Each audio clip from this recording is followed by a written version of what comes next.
ఈ రోజు మా కోవిటి వాళ్ళు ఒక పెద్ద పార్టీ అయితే చేసుకున్నారు. అయితే అది ఆడవాళ్ళ పార్టీ కాబట్టి మనం వీడియో తీయలేకపోయినాము. సో ఆ పార్టీ నుంచి వచ్చిన ఫుడ్ వచ్చేసి మనకి మటన్ మచ్చిపూస్, అందులో కూర వచ్చేసి మనకు పచ్చిమిరకాయల కారం. ఎలాంటి ఫుడ్ లేకైనా చికెన్ మటన్ ఉన్నప్పుడు మాత్రం ఎరగట్లేదే ముద్దదే కదా. ఫైనల్ గా ఇది వచ్చేసి మటన్ ముక్కను ఊపుతా ఉంటే మొత్తం కండంతా ఊడి పడిపోతుంది, అంటే బాగా ఉడికిందనమాట. ఒక రోజు పార్టీ కోసం ఒక పొటేల్ని గోపించారు. అందులో కొన్ని వస్తువులు మనకిచ్చి రూమ్ లో చేసుకొని తినండి అని చెప్పారు.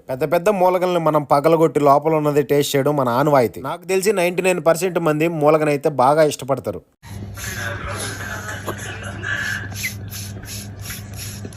ఎంత చీకినా మూలగలో ఉండేది మాత్రం బయటికి రావట్లే. వీళ్ళు మచ్చిపూసులో ఎండు ద్రాక్షలు లాంటివి వేస్తారు, కొంచెం తీగా ఉంటది. స్పైసీ కోసం పచ్చిమిరకాయల కారం కలుపుకుంటే చాలా బాగుంటది. ఫుడ్ టైం కి లేక ఇబ్బంది పడిన రోజులు చాలా ఉన్నాయి, కానీ ఛాన్స్ వచ్చినప్పుడు మాత్రం ఫుల్ గా లాగిచ్చేస్తాను. కొంతమంది డ్రైవర్లకు పార్టీలు జరిగినా ఏం జరిగినా ఫుడ్ సరిగా పెట్టరు. ఇక్కడ అనుభవిస్తున్న వాళ్ళకి మాత్రం ఆ పెయిన్ తెలుసు. సింపతి కోసం వీడియోలు చేయట్లా, గల్ఫ్ లో పరిస్థితి ఇలా ఉంటదని చూపిస్తున్నా. వీడియోలో ఉందో కామెంట్ చేసి ప్లీజ్ వీడియోకి లైక్ చేసి సబ్స్క్రైబ్ చేయండి. ఉంటా.